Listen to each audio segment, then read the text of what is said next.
உபாகமம் 7வது அதிகாரம் 8வது வசனம்.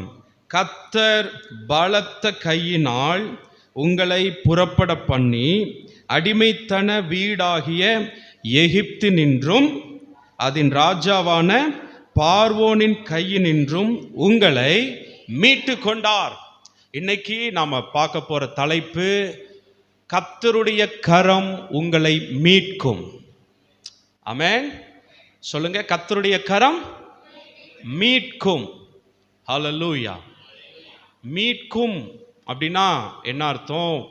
யாராவது ஒருத்தர் கீழே விழுந்துட்டாங்கன்னா அவங்கள எப்படி தூக்குவீங்க? கீழே விழுந்தவங்கள எப்படி தூக்குவீங்க? கைப்பிடிச்சு தூக்குவோம்ல, அது மாதிரி கர்த்தருடைய கரம் நம்மை தூக்கும், மீட்டெடுக்கும், நம்மளை உயர்த்தும். ஹல்லேலூயா. சரி, இந்த சத்தியங்களை இன்னைக்கு நம்ம தியானிக்க போகிறோம். கர்த்தர் நமக்கு உதவி செய்யட்டும். இந்த இடத்துல 2 விதமான கரத்தை பார்க்கிறோம். நல்லா பாருங்க, 2 கரங்களை பார்க்கிறோம். முதலாவது ஒன்று, வார்த்தை சொல்லுது பலத்த கரம். அது யாருடைய கரம்? கர்த்தருடைய கரம். அந்த வசனத்துல இருக்கு, கர்த்தர் பலத்த கையினால். சோ ஒரு கரம் என்ன கரம்? அது கர்த்தருடைய பலத்த கரம். இன்னொரு கை என்ன கை? எகிப்தின் ராஜாவான பார்வோனின் கை. சோ கர்த்தருடைய கரம், எகிப்தின் ராஜாவாகிய பார்வோனின் கரம். இந்த மீட்பு அப்படின்றதோட அர்த்தம் என்னன்னா, ஒரு கையில சிக்கிக்கொண்டு மாட்டிக்கொண்டு இருக்கிற நம்மை அவருடைய கரம் அந்த கையிலிருந்து பிடுங்கி நம்மை வாழ வைக்கிறது. இது மீட்கும் கரம். அப்படின்றத விட வேற ஒருத்தருடைய கையில போய் மாட்டிக்கிட்ட நாம, ஏசப்பா கையை நம்மை மீட்டு. எத்தனை பேர் ஆமென் சொல்றீங்க? இந்த வசனத்தை படிக்கும்போது என் மைண்ட்ல ஒரு இமேஜ் வந்தது. இந்த குட்டி குட்டி பிள்ளைங்கள்லாம் இருக்கிறாங்க பார்த்தீங்களா, ஸ்கூல்லலாம் இருப்பாங்க. எவனாவது ஒருத்தன் ஒரு சாக்லேட் வாங்கிட்டு வந்துடுவான், எல்லாம் உன்னை சுற்றி சூழ்ந்துக்குவாங்க. இவன் என்ன பண்ணுவான்னா, நல்லா சாக்லேட்டை இப்படி டைட்டாக என்ன பண்ணுவான், இப்படி பிடிச்சிக்குவான். இவனுங்க என்ன பண்ணுவானுங்கன்னா, இப்படி கையை இப்படி ஏதாவது பண்ணி அதில் கடைசியில் ஒருத்தன் பண்ணுவான், அப்படி ஒவ்வொரு விரலும் என்ன பண்ணுவான். விளங்குதா? எத்தனை நீங்களாம் குழந்தைய பெற்றதில்லை மாதிரி பார்க்குறீங்க. என்ன பார்த்துருக்கிறீங்க தானே? நிறைய பேர் டீச்சர்ஸ்லாம் இருக்கிறீங்க, உங்களுக்கு தெரியாதது ஒன்றுமே இல்லை. இப்படி என்ன பண்ணுவான், அப்படியே ரொம்ப ஃபோர்ஸ் பண்ணி எல்லாம் பண்ணி கடைசியில் அவன் கைக்குள்ளே இருக்கிறத அப்படி எடுப்பான் பாருங்க. இங்கே வார்த்தை தான் சொல்லுது, பார்வோனோட கையில் நீங்கள் இருந்தீங்க, உங்களை என் கரம் மீட்டது. ஹல்லேலூயா. இன்னைக்கு கர்த்தர் உங்களோட தீர்க்க தரிசனமாக பேசுகிறாரு. எந்தெந்த வல்லமைகள் உங்களை அடக்கி, உங்களை ஒடுக்கி, உங்களை அடிமைப்படுத்தி, உங்களை ஹோல்டு பண்ணி வைத்திருந்ததோ, இந்த மாலை நேரம் கர்த்தருடைய கரம் உங்களை மீட்கும். அல்ல ஒரு ஆமீன் சொல்லுங்க பாப்போம். கர்த்தருடைய கரம் உங்களை மீட்கும். ஹல்லேலூயா. கர்த்தருடைய கரம் என் மேல அப்படின்னு சொன்னாலே அதோட அர்த்தம், மற்ற கரங்கள் எல்லாம் என்னை விட்டு விலகும். இந்த கரம் அப்படின்றதுக்கு ஒரு அர்த்தம் என்னன்னா, வல்லமை. கரம்னா என்ன அர்த்தம்? வல்லமை, ஸ்ட்ரென்த். இப்போ நீங்க பலசாலின்றது எப்படி காட்டுவீங்க? அப்படி வச்சு ஒரு குத்து விட்டோம்னா, அப்ப கை என்பது வல்லமையை குறிக்கிறது, கை என்பது செயலை குறிக்கிறது, கை என்பது ஃபோர்ஸ், அந்த சக்தியை குறிக்கிறது. கர்த்தர் சொல்றாரு, என் கைகளின் வல்லமையை நான் காண்பிப்பேன். மற்ற கை வல்லமைகள் நடுங்கி உங்களை விட்டுவிடும். எத்தனை பேருக்கு நான் பேசுறது புரியுது? இன்றைக்கு கர்த்தர் உங்களை, நீங்க ரட்சிக்கப்பட்டுட்டீங்க, நீங்க ஏசப்பாவை ஏற்றுக்கொண்டுட்டீங்க, ஆண்டவருடைய பிள்ளைகளா மாறிட்டீங்க, அபிஷேகம் பெற்றுக்கொண்டீங்க, ஆண்டவருடைய பிள்ளையா மாறி வல்லமைகள், வரங்கள், நன்மைகள், எல்லாவற்றையுமே உங்களுக்குள்ளதான் இருக்கு. இப்ப பிசாசு என்ன செய்கிறான், இவைகள் பக்கம் நம்முடைய கவனத்தை திருப்பாம இன்னமும் நமக்குள்ள இருக்கிற பிரச்சனைகளை காண்பித்து காண்பித்து, நீ இன்னும் மீட்கப்படலை, நீ இன்னமும் கீழே இருக்கிற, நீ இன்னமும் வியாதியில் இருக்கிற, நீ இன்னமும் பயத்தில் இருக்கிற, நீ இன்னமும் பிரச்சனையில் இருக்க, உன்னை ஒருத்தவங்க ஹோல்டு பண்ணிட்டு இருக்கிறாங்க, உன்னை ஒரு பிசாசு பிடிச்சிட்டு தான் இருக்குது, இன்னமும் உனக்கு பிரச்சனை இருக்குது அப்படின்னு நம்மை ஏமாற்றி கொண்டிருக்கிறான். இன்னைக்கு கர்த்தர் சொல்றாரு, இந்த பொய் என்கிற வல்லமைகளும் இன்னைக்கு உங்களை கர்த்தர் மீட்டு வெளியே கொண்டு வருகிறார். நான் விசுவாசிக்கிறேன், உங்க சரீரத்தை மீட்டார்னு நான் சொல்ல மாட்டேன், உங்கள் எண்ணங்களை மீட்டார். இந்த இந்த கை வல்லமை, ஆண்டவருடைய கரம் உங்கள் சிந்தனையை மீட்டு வெளியே கொண்டு வரும். நான் நேற்று போன வாரம் பேசும்போது சொன்னேன், ஆவிக்குள்ளானேன். ஸோ ஆவிய பிசாசு தொட முடியாது, அது தேவனோடு இணைந்திருக்கிறது. அல்லேலூயா, ஆமென். என்னுடைய சரீரம் இயேசுவின் ஆலயமா இருக்கிறது, தொட முடியாது பிசாசால. இப்ப பிசாசு என் எண்ணங்களை பிடிச்சு வச்சிட்டு இருக்கிறான். சொல்லுங்க, எங்க பிடிச்சு வச்சிட்டு இருக்கிறான்? இன்னைக்கு கர்த்தர் உங்களை, அவருடைய கரம் இந்த எண்ணங்களை பிடித்து வைத்திருக்கிற பிசாசுடைய பிடியிலிருந்து உங்களை மீட்டு வெளியே கொண்டு வரும். விசுவாசிக்கிறவங்களா ஒரு ஹல்லேலூயா சொல்லுங்க பாப்போம். ஹல்லேலூயா, ஹல்லேலூயா. எடுத்து வாசிக்கலாமா? 3வது அதிகாரம் யாத்திராகமம் 19வது வசனம். யாத்திராகமம் 3வது அதிகாரம் 19வது வசனம்.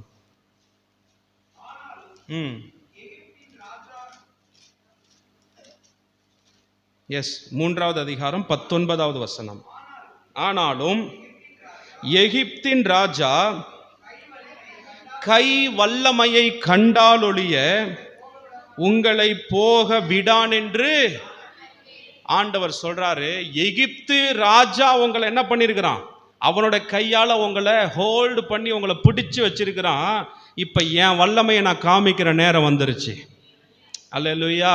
இப்ப இந்த வார்த்தையை உங்க வாழ்க்கையோட அப்படியே சேர்த்து பார்த்துக்கிட்டே வரணும். நீங்க இஸ்ரவேல் ஜனங்கள் எகிப்தில் அடிமைகளா இருந்தாங்க. அவருடைய செல்வங்கள், அவருடைய சொத்துக்கள், அவருடைய சரீர சுகம், பலன், ஜீவன் எல்லாவற்றையுமே அவன் அடிமைப்படுத்திட்டான். வெறும் அவங்க வாழ்க்கை மட்டும் இல்ல, அவருடைய எல்லாவற்றையும் எகிப்தின் ராஜா என்ன பண்ணிருக்கிறான்? அப்படியே பிடிச்சு வச்சிருந்தான். இப்ப கர்த்தர் சொல்றாரு, இப்ப என் கை வல்லமையை காண்பிக்கும் நேரம் வந்தது. அல்லேலூயா. என் கை வல்லமையை கண்டாலொழிய அவன் உங்களை என்ன பண்ண மாட்டான்.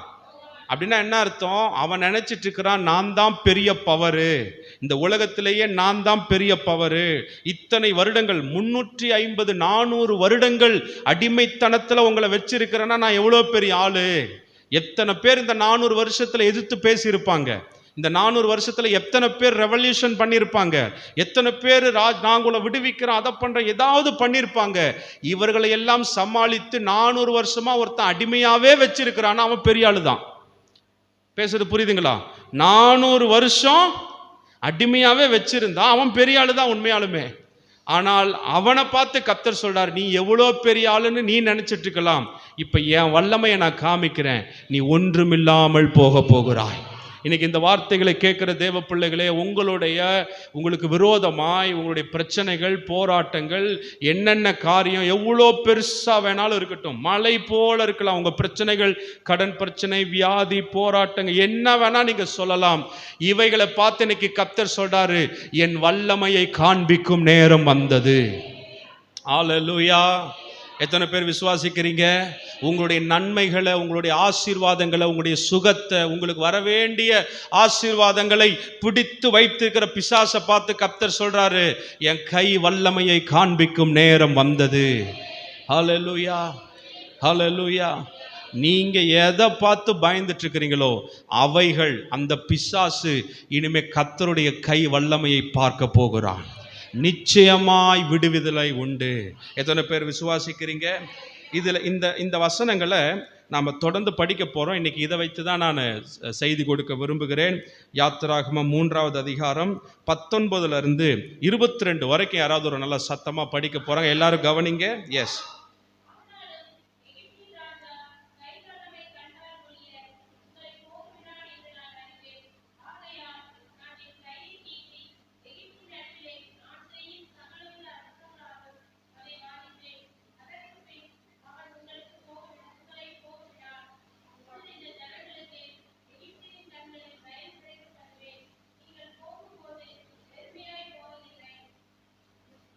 எஸ், ஒவ்வொரு ஸ்திரீயும்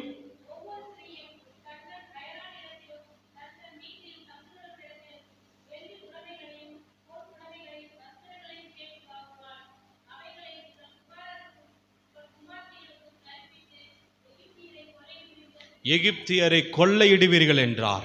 அல்லேலூயா. இந்த வார்த்தைகளை நீங்க கொஞ்சம் நல்லா கவனிக்கணும். கர்த்தர் நல்லவராக இருக்கிறார்.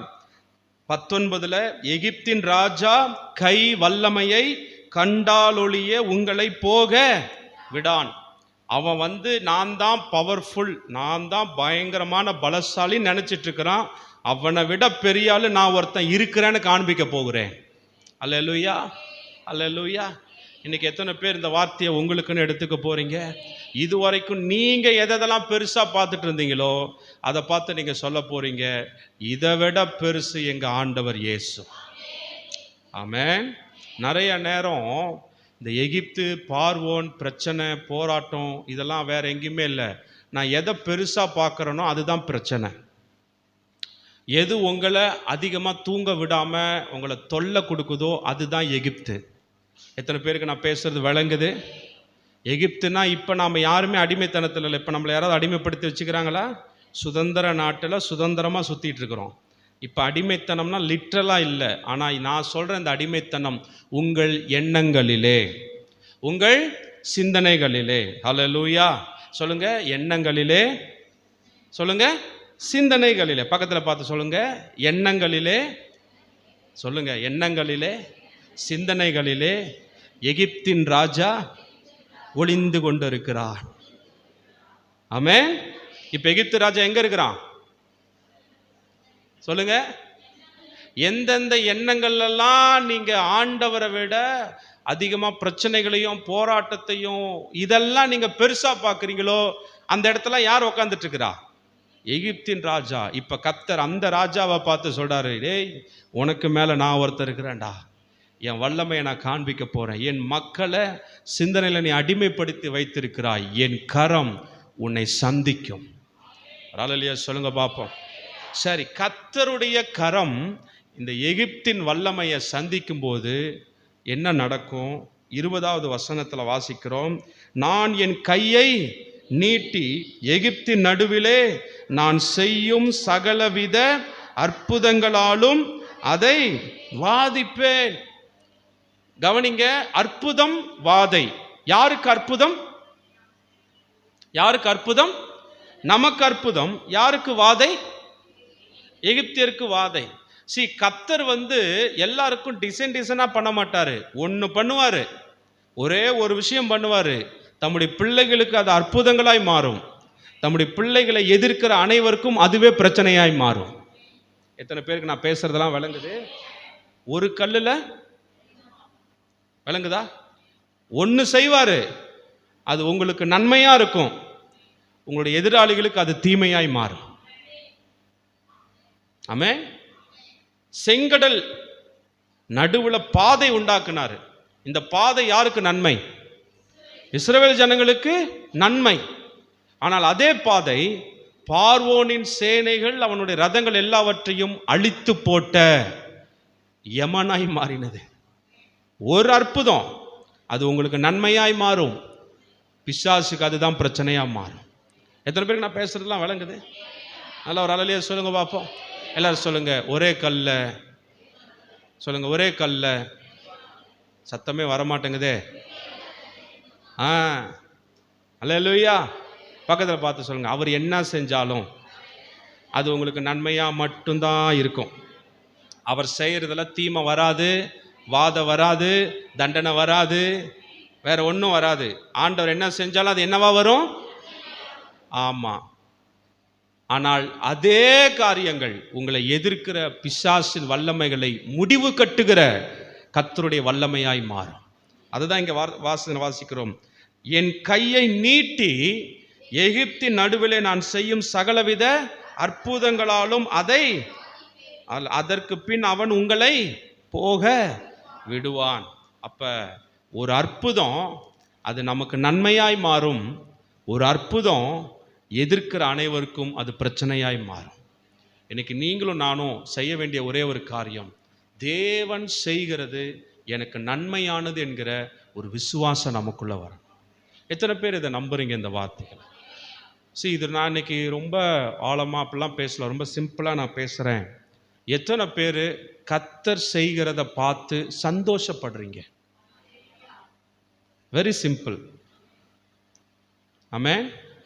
கர்த்தர் என்ன செய்கிறாரோ அதை பார்த்து சந்தோஷப்பட கற்றுக்கொள்ளணும்.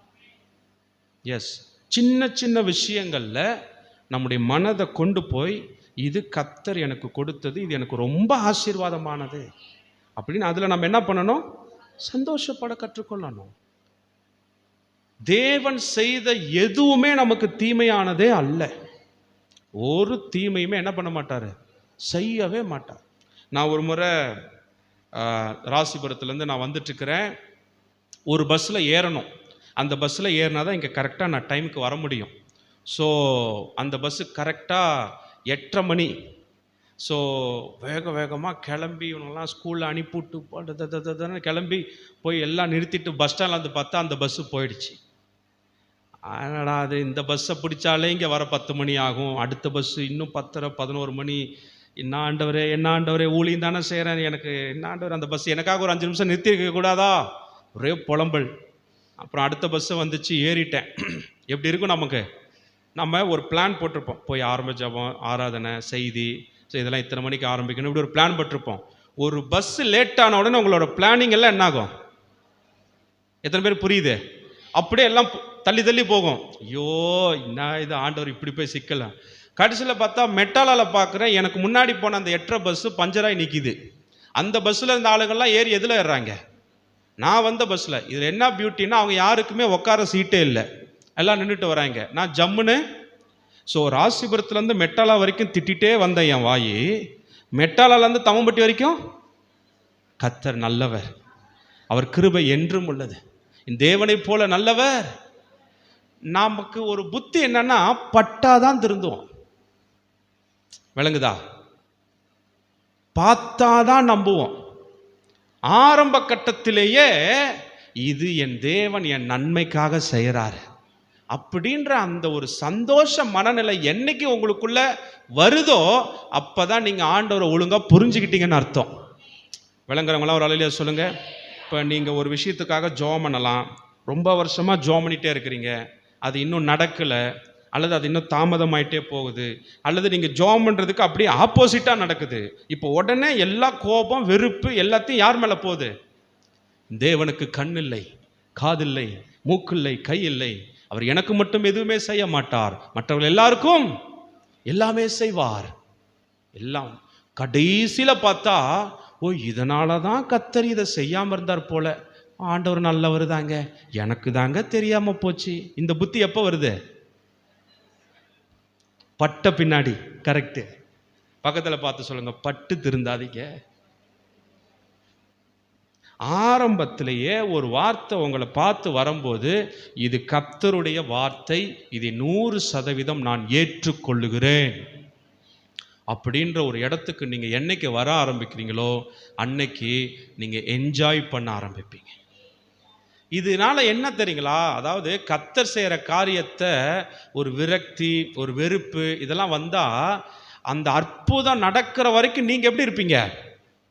காலில் சுடுதண்ணி ஊற்றுன மாதிரியே உட்காந்துட்டு இருப்பீங்க. என்ன செய்யலாம் ஆண்டவர், ஒன்றும் செய்யலாம், அதை பண்ணல இதை பண்ணல, அப்படி பண்ணல, எப்போ தான் நடக்க போகுது, எதை நிம்மதியை தொலைச்சி சந்தோஷத்தை தொலைச்சி அப்படியே பரபரப்பா உட்காந்து கடைசியில் இதை முன்னாடியே கர்த்தர் சொல்லியிருந்தா நான் ஏன் பதட்டப்படுறேன், நல்லா இருந்திருப்பேன்ல.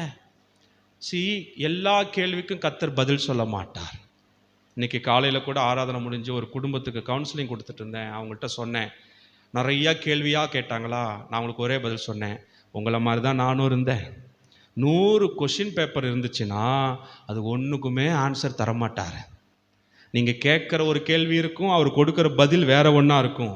ஆனால் அந்த பதில் தான் 100 கேள்விக்கும் ஒரே பதில். ஒன்றே ஒன்று, சிம்பிளாக, ஏசப்பா நீங்கள் என்ன செஞ்சாலும் என் நல்லதுக்காக செய்வீங்க, உம்மை நம்புகிறேன். இந்த ஒரு இடத்துக்கு வந்துடணும்.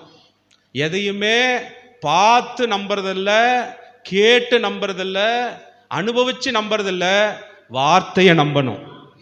எத்தனை பேருக்கு விளங்குது? இப்போ இந்த இடத்துல ஆண்டவர் என்ன சொல்றாருன்னா, ஒரு அற்புதம், அந்த அற்புதம் உனக்கு நன்மையா இருக்கும், அதே அற்புதம் உன் எதிராளிக்கு வாதையா மாறும். எப்படி ஆண்டவரே? நீ ஏன் கேட்கிற? பாப்ப. அல்லேலூயா. கர்த்தருடைய கரம் இதை செய்யும். எல்லாரும் கையை வைத்து சொல்லுங்க, கர்த்தருடைய கரம் இதை செய்யும். அல்லேலூயா. அடுத்த வசனத்துல 21ல வாசிக்கிறோம், அப்பொழுது இந்த ஜனங்களுக்கு எகிப்தியரின் கண்களில் தயவு கிடைக்க பண்ணுவேன், நீங்கள் போகும்போது. சரி, மீட்கிற கர்த்தர் முதல்ல என்ன பண்றாரா? அற்புதம்.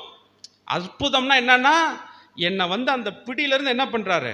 வெளியே கொண்டு வராரு. இது முதல் மீட்பு. அல்லேலூயா. என்ன பண்றாரு? பிடியிலிருந்து, வியாதியிலிருந்து சுகத்தை கொண்டு வராரு, பிரச்சனையிலிருந்து வெளியே கொண்டு வராரு. முதல் மீட்பு. ரெண்டாவது மீட்பு என்ன தெரியுங்களா? இந்த அடிமைப்பட்ட காலத்துல, இந்த நேரத்துல எதையெல்லாம் இழந்தீர்களோ அதையெல்லாம் கொடுப்பாரு. இது ரெண்டாவது மீட்பு. விளங்குதா? மீட்பின் முதல் வகை, முதல் மீட்பு என்ன தெரியுமா? வெளியே கொண்டு வர்றது. ரெண்டாவது மீட்பு என்ன தெரியுங்களா? நீங்க அந்த அடிமைப்பட்ட நேரத்துல, கஷ்டப்பட்ட நேரத்துல பணங்களை இழந்திருப்பீங்க, சுகத்தை இழந்திருப்பீங்க, நிறைய காரியத்தை இழந்திருப்பீங்க, அதையும் சேர்த்து கொண்டு வந்து கையில கொடுப்பார். இங்க அதுதான் வசனம் சொல்லுகிறது, எகிப்தியரின் கண்களில் தயவு கிடைக்க பண்ணுவேன், நீங்கள் போகும்போது. இவன் போகும்போது எல்லாத்தையும் தூக்கிட்டு போகணும்னு ஆசைப்படல. அவன் விட்டா போதும், நீ எனக்கு ஒண்ணுமே தர வேணாம், என்ன விட்டா போதும், நான் போறேன். கர்த்தர் பார்த்தார், உன்னை சும்மா நான் விடுவனா? உன்னை விடுவித்தது நான் அல்லவா, உன்னை மீட்டது நான் அல்லவா, வெறும் கையா உன்னை போக விட மாட்டேன். அதான் அங்க வார்த்தை சொல்லுது, வெறுமையாய் போவதில்லை. எல்லாரும் இருதயத்துல கை வச்சு சொல்லுங்க, என் ஆண்டவர் வெறுமையா இருக்க விட மாட்டார். வெறுமைன்னா என்ன தெரியுங்களா? ஒன்றும் இல்லாத வாழ்க்கை, ஒண்ணுமே இல்லை பாஸ்டர். இன்னைக்கு கர்த்தர் சொல்றாரு, உன்னை நான் வெறுமையா இருக்க விட மாட்டேன். எத்தனை பேர் இந்த வார்த்தையை விசுவாசிக்கிறீங்க? கை வைத்து சொல்லுங்க, என்ன கர்த்தர் வெறுமையாய் விட மாட்டார், வெறுமையாய் விட மாட்டார். இன்னைக்கு நான் சொல்றேன், எங்கெங்கெல்லாம் வெறுமை இருக்குதோ அந்த இடத்தை கர்த்தர் நிரப்புவார். எல்லாரும் சொல்லுங்க, நிரப்புவார். சத்தமா சொல்லுங்க, நிரப்புவார். இன்னும் உற்சாகமா சொல்லுங்க, நிரப்புவார். அங்க ஒரு வார்த்தை சொல்லுது, கர்த்தர் வெறுமையை நிரப்புவதற்காக எதை கொடுக்கிறாராம்? தயவு. எல்லாரும் இந்த வார்த்தையை சொல்லுங்க, சத்தமா சொல்லுங்க. அப்படியே நெகேமியாவின் புஸ்தகத்துல பாத்தீங்கன்னா 9வது அதிகாரம், நெகேமியா 9வது அதிகாரம் 25வது வசனத்தை வாசிக்கலாம். நெகேமியா 9:25.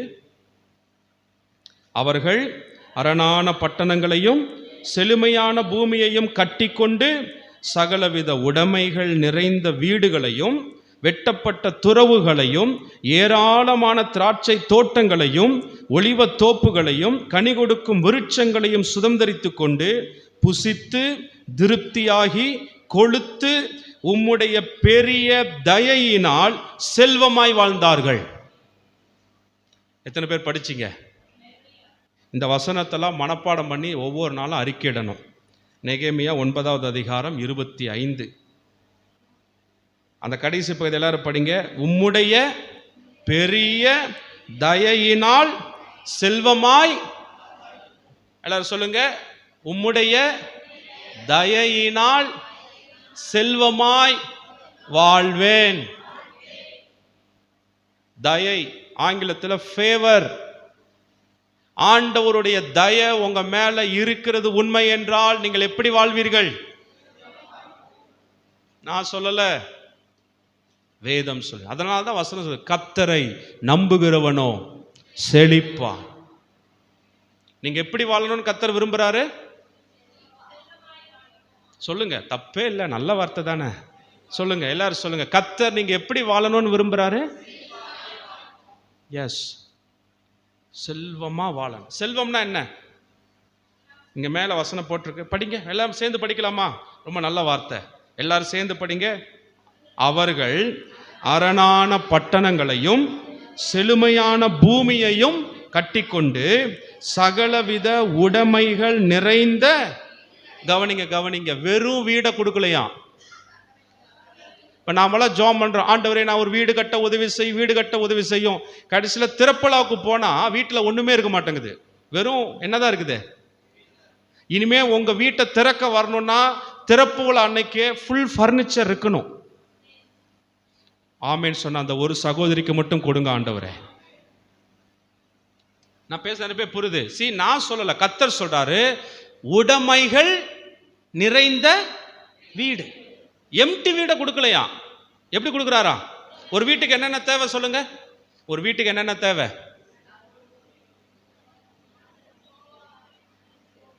வாய் திறக்க மாட்டீங்க. வீட்டுக்கு என்ன? ஸ்டவ். எப்பயுமே கிச்சன் பத்தி தான் யோசிப்பாங்க. சந்தோஷம் சிஸ்டர். ஸ்டவ், அப்புறம் பாத்திரங்கள், கட்டில், bureau, sofa, dining table, AC. Yes, இப்பதான் வழிக்கு வந்துக்கிறாங்க. அடுத்தது டேங்கா, ஃபேன். அதான் ஏசின்ட்டார்ல, சரி பரவாயில்ல, ஃபேன் ஒன்று வச்சுக்கலாம். அப்புறம் ஏடா இவர் இப்படி பேசுறாங்க? நான் இப்படி பேசுறதெல்லாம் நீங்க உங்க மனசுக்குள்ள போய் இது எனக்கு வேணும்ன்ற எண்ணம் உங்களுக்கு வரும். நான் சொல்லல, வசனம் சொல்லுது. உடைமைகள் நிறைந்த, எல்லாரும் இந்த வார்த்தையை சொல்லுங்க, உடைமைகள் நிறைந்த வீடு. இன்னொரு முறை சொல்லுங்க. ஒருவேளை நான் வீடு கட்டிட்டேன் பாஸ்டர், இன்னும் என் வீட்டில் எந்த பொருளுமே இல்லை, எம்டியா இருக்கு. கர்த்தர் உங்களை ஆசீர்வதிக்கிற, உங்க வீடை கர்த்தர் பொருட்களால நிரப்புவார். Receive in Jesus name. ஒரு முறை ஒரு வீட்டில் போய் பேசினேன். கர்த்தர் பூமியை பொருட்களால் நிறைத்திருக்கிறார்னு சங்கீதத்தில் ஒரு வசனம் இருக்கு. கர்த்தர் பூமியை பொருட்களால் நிறைத்திருக்கிறார். அப்படின்னா இந்த பூமியை வனாந்தரம் மாதிரி கர்த்தர் உருவாக்கலையாம். எப்படி உருவாக்கி இருக்கிறாரு அப்படின்னா, அங்கங்க கிரீனா மரங்கள், செடிகள், கொடிகள், அப்புறம் மலைகள், அப்புறம் பள்ளத்தாக்குகள், ஆறுகள், அப்புறம் கடல். இது எல்லாமே பூமி எப்படி இருக்குது? பூமி வெறுமையா இல்ல, பூமி நிறைந்து இருக்கிறது. அப்ப பூமியை கர்த்தர் நிரப்ப முடியும்னா உங்க வீட்டை நிச்சயமாய் நிரப்புவார். உடைமைகள் நிறைந்த, எல்லாரும் சொல்லுங்க, கர்த்தர் எனக்கு வீட்டை மட்டும் இல்ல, உடைமைகள் நிறைந்த வீட்டை கொடுப்பார். அடுத்த வார்த்தை, வெட்டப்பட்ட துறவுகள். வெட்டப்பட்ட துறவுனா கிணறு தருவாராம். இப்ப யாரும் கிணறுலாம் வெட்டுறதில்ல, சரி போர் போட்டுக்கோங்க. இதெல்லாம் ஆண்டவருடைய செல்வம்ன்ற இதுக்குள்ள வருது எல்லாம். ஆமென். எஸ். அடுத்தது திராட்சை தோட்டம், தோட்டங்களுடைய வீடுகள். எல்லாரும் சொல்லுங்க. தோட்டம் இல்லாதவங்களாம் சீக்கிரமா தோட்டம். தோட்டம்னா மாடியில வைக்கிற தோட்டம், வீடை சுத்தி ஒட்டி ஒட்டி பார்க்க என்னது இதுல வைக்கிற அந்த தோட்டம் அல்ல, ஏக்கர் கணக்குல தோட்டம் வைக்கணும். எஸ். அடுத்தது ஒளிவ தோப்புகள், மரங்கள் வைக்கிற அளவுக்கு உங்க காடுகள், நிலங்கள் இருக்கணும் உங்களுக்கு. அடுத்தது ஆமா, கொடிகள், செடிகள்லாம் இருக்கணும் நிறைய. அடுத்தது சுதந்தரித்து கொண்டு புசித்து திருப்தி ஆகி. இதை படிக்கும்போது சில பேருக்கு ஏற்றுக்கவே மாட்டாங்க. இதை நான் சொல்லல, கர்த்தர் சொல்றார். நீ புசித்து திருப்தியாகி, அப்புறம் என்னவா? நாம திட்டுறதுக்கு தான் இந்த வார்த்தை பயன்படுத்துவோம். எந்த வார்த்தைய? அவன் இருக்கிறான் பாரு, ஏசப்பா நீங்க அப்படி இருக்கணும்னு விரும்புறாரு. பக்கத்துல பார்த்து சொல்லுங்க, நீங்க அப்படி இருக்கணும்னு ஆண்டவர் விரும்புறாரு. இவ்வளோ நல்ல ஆண்டவர் நம்மளுடைய ஆசீர்வாதத்தை பார்த்து சந்தோஷப்படுற கர்த்தர். மனிதர்கள் பொறாமப்படலாம், மனிதர்கள் ஏளனம் பண்ணலாம், வன்கண்கள், பொறாமை கண்கள், என்ன கண்ணு வேணாலும் வச்சுக்கலாம். ஆனா என் ஆண்டவர் என்னை பார்த்து சந்தோஷப்படுகிறார். என் உயர்வு, என் ஆசீர்வாதம், என் பெருக்கத்தை பார்த்து. அதனாலதான் அங்க சொல்றாரு, உம்முடைய ஆண்டவரே, உம்முடைய பெரிய தயையினால் நாங்கள் செல்வமாய் வாழ்வோம். எத்தனை பேர் இந்த வார்த்தையை சொல்ல முடியும்? கை வைத்து சொல்லுங்க. இயேசுவே உம்முடைய தயையினால். அதனாலதான் அந்த வார்த்தை அழகா போட்டிருக்கு. இது என் சம்பாத்தியத்தினாலும் போடல, என் வேலையினாலும் போடல, நான் செய்யற என்னுடைய கிரியைகளினால் இல்ல இல்ல இல்ல, என் இயேசுவின் தயையினால் நான் செல்வமாய் வாழ்வேன். இந்த விசுவாசம் இருக்கிறவங்க செல்வமாய் வாழ்வீர்கள். ஹல்லேலூயா. எத்தனை பேர் விசுவாசிக்கிறீங்க? நான் எப்படி வாழ்வேன்? சத்தமா சொல்லுங்க. அப்போ உங்க ஜெபங்கள் இப்படியாய் மாறட்டும். ஒவ்வொரு நாளும் காலையில எழுந்துச்சு 2 கைகளை உயர்த்தி ஆண்டவரை பார்த்து சொல்லிடணும், உம்முடைய பெரிய தயையினால் நாங்களும் எங்கள் குடும்பமும் எங்கள் சபையும் எங்கள் தேசமும் செல்வமாய் வாழ்வோம், செல்வமாய் வாழ்வோம். எஸ் எஸ், இதை கர்த்தர் உங்களுக்கு செய்ய விரும்புகிறார். விசுவாசிக்கிறவங்களோ அல்லேலூயா சொல்லலாமா? வாங்க வாங்க, டைம் ஆயிடுச்சு. யாத்திராகமம் 3வது அதிகாரம். இன்னைக்கு நான் முடிச்சிடணும் இந்த செய்தியை. ஸோ கர்த்தர் வெறுமையாய் போக விடமாட்டார். உங்களை மீட்கும் போது, அதனால தான் நல்லா கவனிங்க, மீட்புன்னா குழியில விழுந்தவனை தூக்குறது மட்டும் கிடையாதுங்க. அவன் விழுந்ததுனால எதையெல்லாம் இழந்தானோ அதையெல்லாம் கொடுப்பாரு. அதுக்கு பேர் தான் மீட்பு. அல்லேலூயா. பாஸ்டர், ஒரு பிரச்சனை வந்தது, பிரச்சனை சரியாயிடுச்சு. அந்த பிரச்சனையை நினைச்சு நினைச்சு துக்கப்பட்டு துக்கப்பட்டு துக்கப்பட்டு பிரச்சனை சரியாயிடுச்சு. ஆனா அந்த பிரச்சனை போகும்போது எனக்கு சுகரை கொடுத்துட்டு போயிடுச்சு, பிபியை கொடுத்துட்டு போயிடுச்சு. என் பணத்தை எல்லாம் இழந்துட்டேன், நான் என் நகைகள் எல்லாம் இழந்துட்டேன், என் தொழிலை நான் இழந்துட்டேன். இன்னைக்கு கர்த்தர் சொல்றாரு, இவைகளை எல்லாவற்றையும் மீட்டு கொடுக்க என் கரம் போதுமானது. விசுவாசிக்கிறீங்களா? அடுத்த வார்த்தை 22. ஒவ்வொரு ஸ்திரீயும் தன் தன் அயலாகனிடத்தில் தன் தன் வீட்டில் தங்குகிறவரிடத்திலும் வெள்ளை உடைமைகளையும் பொன்னுடைமைகளையும் வஸ்திரங்களையும் கேட்டு, சொல்லுங்க, என்ன வாங்குவாள்? கேட்டு. நான் கேட்குறேன், பக்கத்து வீட்டில் போய் நீங்கள் என்ன கேட்க முடியும்? மிஞ்சி போனால் அக்கா கொஞ்சம் ரசம் கொடு, இல்லைன்னா அக்கா கொஞ்சம் குழம்பு கொடு, வேற அக்கா ஒரு 500 ரூபா கூட நாளைக்கு தந்துடுறேன். இதுதானே? இவங்க போய் என்ன கேட்குறாங்களாம்? வெள்ளியும்.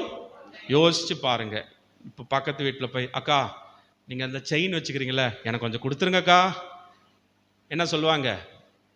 இல்லைன்னு மட்டும் சொல்ல மாட்டாங்க, அதை தாண்டி ஒன்று சொல்லுவாங்க, உனக்கு என்ன கொழுப்பு இருந்தா என் வீட்டுக்காரு உயிரை சிந்தி ரத்தத்தை சிந்தி சம்பாரிச்சு நான் போட்டிருக்கிறத நீ என்ன பண்ற? கேட்பாங்களா? கேட்க மாட்டாங்க. இங்க தயை, கர்த்தருடைய ஃபேவர் என்ன பண்ணுன்னா, நீங்க என்ன கேட்டாலும் கொடுக்கறதுக்கான வழியை திறக்குதான். இவங்க போய் கேட்கறானா, உங்க நகையை கொடுங்க. நகையாப்பா, இந்தா எடுத்துக்கோ. அந்த வீட்டில் வச்சுக்கிறீங்களே அதை கொஞ்சம் கொடுங்க, இந்தாப்பா எடுத்துக்கோ. அந்த ஆரத்தை கொடுங்க, இந்தா எடுத்துக்கோ. அந்த வளையல கொடுங்க, எடுத்துக்கோ. இன்னும் வீடை திறந்து தரேன், பீரோவை திறந்து தரேன், என்ன வேணுமோ எடுத்துக்கோ. தயவு செஞ்சு எங்களை விட்டு ஓடி போயிடு. விளங்குதா? விளங்குதா? நான் பேசுறது விளங்குதா? கர்த்தருடைய தயை, கர்த்தருடைய கரம் இப்படிதான் உங்களை மீட்டு உங்களை வல்லமையுள்ளவர்களாய் மாற்றும்.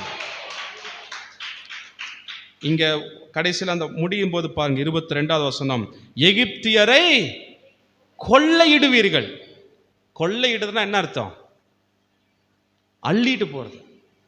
பிரதர் அழகா எனக்கு பாயிண்ட் எடுத்து கொடுக்குறாரு. அள்ளிட்டு போறது, அதாவது வாங்கிறது வேற. வாங்கிறதுன்னா என்னது? என் கையில் எவ்வளோ காசு இருக்கோ அவ்வளோக்கு தான் நான் என்ன பண்ண முடியும். கொள்ளையிடுறதுன்னா என்னது? அதுக்கு தூய தமிழ்ல சொல்லணும்னா திருடுறது. திருடுறவன் கையில் காசு இருக்கிற அளவுக்கா திருடுவான்?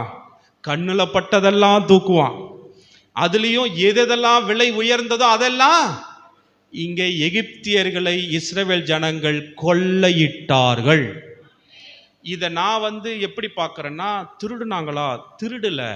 400 வருஷம் இவன் வேலை செஞ்சான்ல, அதற்கான சம்பாத்தியத்தை எடுத்து கொண்டு போனான்.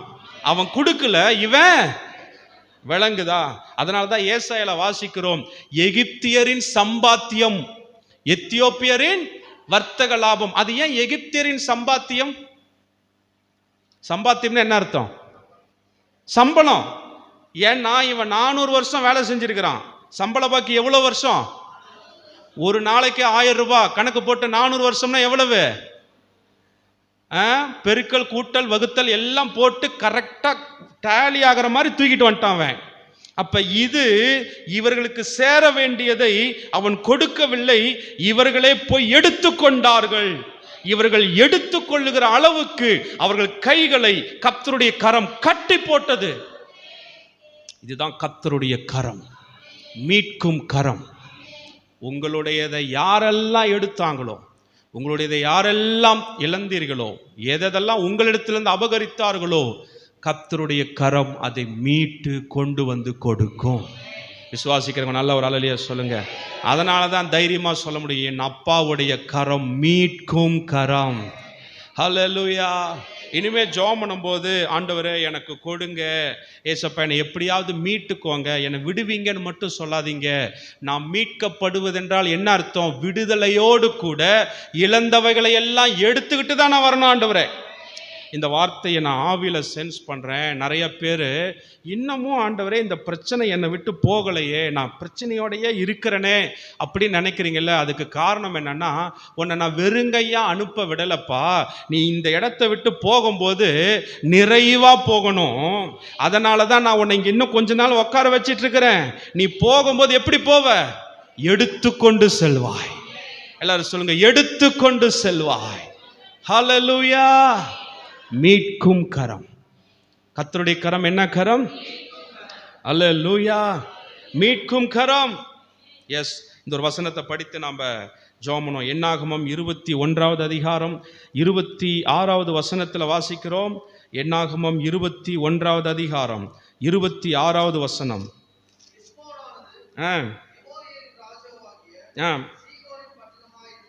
எஸ்.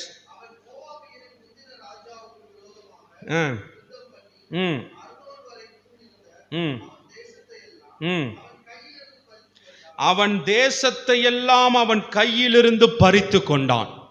நான் சொன்னேன், கர்த்தருடைய கரம் மீட்கும் கரம். கர்த்தர் என்ன செய்யறாரு? அவங்க கையில பிடிச்சிட்டு இருக்குல்ல, அதை தான் சொன்னல, அவர்கள் கையில் இருந்ததையெல்லாம் பறித்து கொண்டு, நான் கொடுக்க மாட்டேன், நான் கொடுக்க மாட்டேன் அப்படின்னு உங்களுக்கு விரோதமாக எழும்புகிற வல்லமைகளை ஆண்டவர் அடிச்சு உடைச்சு கையிலிருந்து பறித்து உங்களை போய் அங்கே குடியிருக்க பண்ணுவார். ஏன்னா இந்த இடத்துல பார்க்குறோம், நீங்கள் 22வது வசனம், உமது தேசத்தின் வழியாய் கடந்து போகும்படி உத்தரவு. இங்கே நல்லா கவனிங்க, இஸ்ரவேல் ஜனங்களுக்கு ஃபோக்கஸ் கானான் தேசம். இந்த கானான் தேசத்தை போய் நான் பிடிக்கணும். இப்போ அது வழியாக போகணும்னா நடுவில் இன்னொரு தேசம் இருக்குது, இதை கடந்து தான் போகணும். ஸோ அந்த ராஜாட்ட போய் சொல்கிறாங்க, பாரு உன் தேசம் எனக்கு வேணாம், என் டார்கெட் என்னது? அதுதான் கானான் தான். ஆனால் நாங்கள் போகணும்னா எது வழியாக போகணும்? உன் நாட்டு வழியாக தான் போகணும். எனக்கு கொஞ்சம் வழி கொடு, என் மக்கள் எல்லாம் உன் தேசத்து வழியாக போயிடுறோம், நாங்கள் அதை போய் பிடிச்சிக்கிறோம், உன்னை ஒன்றும் டிஸ்டர்ப் பண்ண மாட்டோம். அவன் நினச்சிக்கிட்டான், ஏன் தேசத்து வழியாக நான் வரமாட்டேன்னு மட்டும் சொல்லலை, எல்லா இராணுவத்தையும் சேர்த்துக்கிட்டு இவங்களுக்கு விரோதமாக யுத்தம் பண்ணுனானா. அல்லேலூயா. யுத்தம் பண்ணானா. நம்ம ஆளுங்க சும்மா இருப்பாங்களா? கர்த்தருடைய கரம் கூட இருந்தது. அவனையும் அவன் சேனைகள் எல்லாவற்றையும் ஒன்றுமில்லாமல் போக பண்ணி, இதெல்லாம் போனஸாக கிடைச்சிது. விளங்குதா? கானானை கொடுப்பேன்னு கர்த்தர் சொன்னார். கானானை மட்டும் கொடுக்கல, இவங்க கேட்காதது, இவங்களுக்கு பிடிக்காததை கூட வச்சுக்கோப்பா, சும்மா போறப்ப இதில் ஏதாவது ஒரு 4 வீடை கட்டி வச்சுட்டு போனி, எப்பயாவது உனக்கு என்ன பண்ணும்? விலங்குதான் நான் பேசுறது. அங்க வசனம் பாருங்க, அந்த அதே வசனம் 22வது வசனம் கடைசி பகுதியில், திராட்சை தோட்டங்களிலும் போகாமல் துறவுகளின் தண்ணீரையும் குடியாமல் முது எல்லையை கடந்து போக மட்டும் ராஜபாதையில், நாங்கள் ராஜா மாதிரி அமைதியாக போயிடுவோம், ஒன்றும் பிரச்சனை இல்லை. அந்த பாதையில், அந்த ராஜபாதைன்ற பாதையில் நாங்கள் போகிறதுக்கு எங்களுக்கு கொஞ்சம் உத்தரவு கொடு. ஆண்டவர் பார்த்தாரு, பேரே என்ன பேரு? எல்லாரும் சொல்லுங்க. ராஜ பாதையில் நடந்தா அதுவும் உனக்கு சொந்தமாக தான் மாறணும். அவன் யுத்தம் பண்ண வர வச்சு அவனை அடித்து உடைச்சி இப்போ அந்த தேசமும் கானானோடு சேர்க்கப்படுகிறது. இதெல்லாம் போனஸாக கிடைக்கிறது. பக்கத்தில் பார்த்து சொல்லுங்க, கர்த்தருடைய கரம் மீட்கும்னா அதுதான். இப்போ நம்ம பாட்டு பாடணும்ல, நான் கேட்டதையும் கொடுப்பாரு, கேட்க மறந்தது கேட்காததையும் சேர்த்து கொடுப்பாரு. அதுதான் மீட்கும் கரம். அதை தான் நம்ம வாசித்தோம் 26வது வசனத்தின் கடைசி பகுதி. அவன் கையில் இருந்ததை பறித்து கொண்டான். இந்த தேசம் யார் கையில் இருந்துச்சு? அவன் கையில் இருந்துச்சு, பறித்து கொண்டான். இன்னைக்கு உங்களை பார்த்து சொல்கிறேன், நீங்கள் பறித்து கொள்வீர்கள். முன்னாடி படித்தோம் கொள்ளையிட்டார்கள், இப்போ இதுதான் மீட்கும் கரம். இந்த மாதம் முடிகிறதுக்குள்ள நீங்கள் எல்லாத்தையும் மீட்டு கொள்வீர்கள். விசுவாசிக்கிறவங்களா நல்ல ஒரு ஆமேன்னு சொல்லுங்கப்பா. நீங்கள் எவ்வளோ இழந்தீங்க, எவ்வளோ பெருசு இழந்தீங்க, எவ்வளவு, அது எனக்கெல்லாம் அந்த கணக்கெல்லாம், ஆண்டவருக்கு கணக்கெல்லாம் தேவையில்ல. இழந்தியா, இந்தா பிடிச்சிக்கோ. ஆமென். வெள்ளியுடைமைகளையும் பொன்னுடைமைகளையும் எல்லாவற்றையும் மீட்டு கொண்டார்கள். எத்தனை பேர் மீட்பீங்கன்னு விசுவாசிக்கிறீங்க? ஒண்ணே ஒண்ணுங்க, இதெல்லாம் எப்படி தெரியுமா நடக்கும்? அவருடைய பெரிய தயையினால். ஃபேவர். ஹல்லேலூயா. இந்த தயை, ஃபேவர் அப்படின்றதுக்கு இன்னொரு மீனிங் என்ன போட்டிருக்குன்னா, ஃபேஸ் அப்படின்னு போட்டிருக்கு, முகம்னு போட்டிருக்கு. அப்படின்னா கர்த்தருடைய முக பிரகாசம் இவைகள் எல்லாம் கொண்டு வந்து கொடுக்குமா? எத்தனை பேருக்கு நான் பேசுறதெல்லாம் விளங்குது? ஆமென். ஸோ ஆண்டவருடைய கையும் வேலை செய்யுது, அவருடைய முக பிரகாசம் உங்கள் மேலே இருக்குது, அவருடைய தயவு உங்கள் மேலே இருக்குது, அவருடைய கிருபை உங்கள் மேலே இருக்குது, அவருடைய பாதுகாப்பு உங்கள் மேலே இருக்குது. உங்களை ஒரு வெறுமையாக விடவே மாட்டார், ஒன்றும் இல்லாமல் போக விட மாட்டார். எத்தனை பேர் இங்கே இருக்கிறவங்கலாம் விசுவாசிக்கிறீங்க, நான் இனிமேல் வெறுமையாக இருக்க மாட்டேன்? எல்லோரும் சொல்லுங்கள், நான் வெறுமையாக இருக்க மாட்டேன், குறையோடு இருக்க மாட்டேன். அது தேவ சித்தமே அல்ல. ஏன் என் மேலே தயவு வச்சிருக்கிறாரு, ஏன் என் மேலே கிருபை வச்சிருக்கிறாரு? நான் செல்வமாய் வாழும்படி, அவருடைய பிள்ளைன்ற ஸ்தானத்தில் வாழும்படி.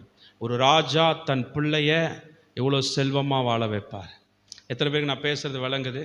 கொஞ்ச நாளைக்கு முன்னாடி நம்ம தேசத்தின் பெரிய பணக்காரர் அம்பானி, அவருடைய மகனுக்கு திருமணம் நடந்துச்சுல்ல, தேசமே ஃப்ளாஷ் நியூஸே என்னது, இத்தனை கோடி செலவு செய்தார், தன் மகனுக்கு இத்தனை காரியத்தை செய்தார், இதை பண்ணினார், அதை பண்ணினார். ஆமென். இதெல்லாம் என்னன்னா பேர் பிரஸ்தாபம். அப்போ கர்த்தருக்கு பேர் பிரஸ்தாபம் என்ன தெரியுங்களா? உங்களை ஆசீர்வதிக்கிறது தான். விளங்குதா விளங்கலையா? அம்பானிக்கு தன் மகனுடைய திருமணத்துக்கு காசு பணம் செலவு பண்ணுறது, வாரி இறைக்கிறது பேர் பிரஸ்தாபம்னா, என் பரலோக தேவனுக்கு எதியா பேர் பிரஸ்தாபம்? என்ன ஆசீர்வாதமாக வாழ வைக்கிறது தான் அவருக்கு பேர் பிரஸ்தாபம். எனக்காக செய்வார், அதையும் தாண்டி அவர் பேர் பிரஸ்தாபத்துக்காக என்ன ஆசீர்வதிப்பார். ரொம்ப நல்ல தெய்வங்க. அவருடைய இரத்தத்தையே கொடுத்து நம்ம மீட்டு இருக்கிறார். கர்த்தருடைய கரம் மீட்கும் கரம். எத்தனை பேர் விசுவாசிக்கிறீங்க? எல்லாரும் கண்களை மூடலாமா ஒரு நிமிடம்? இன்னைக்கு நான் இந்த வார்த்தையை தீர்க்க தரிசனமாக நான் சொல்கிறேன். உங்கள் உள்ளத்திலிருந்து நீங்கள் எதையெல்லாம் இழந்தீங்களோ ஒரு வார்த்தை ஆண்டவர்கிட்ட சொல்லுங்க. இஸ்ரவேல் ஜனங்கள் எகிப்தில் அடிமைகளாய் வாழ்ந்தபோது எதையோ இழந்தா, வாழ்க்கையை இழந்தாங்க, பொருட்களை இழந்தாங்க, சுகத்தை இழந்தாங்க, பலத்தை இழந்தாங்க, எல்லாவற்றையும் இழந்தார்கள். ஆண்டவர் இழந்ததை கொடுக்கிறது மாத்திரமல்ல, கேட்காததையும் கொடுத்தார். அவருடைய எதிர்பார்ப்புக்கு மீறி கொடுத்தார். பலத்த காரியங்களை கர்த்தர் செய்தார். ஆண்டவர்கிட்ட ஒரு வார்த்தை சொல்லுங்க, ஆண்டவரே உம்முடைய கரம் மீட்கும் கரம். எல்லாரும் உங்கள் இருதயத்தில் அல்லது உங்கள் தலை மேலே கை வச்சு சொல்லுங்க, உம்முடைய மீட்கும் கரம் என் மேலே இருப்பதற்காய் ஸ்தோத்திரம், நான் எல்லாவற்றையும் மீட்டு கொள்வேன். சொல்லுங்க இந்த வார்த்தையை சொல்லி எல்லாரும் ஜெபம் பண்ணுங்க பார்ப்போம். ஆண்டவரே நான் எல்லாவற்றையும் மீட்டு கொள்ளுவேன்.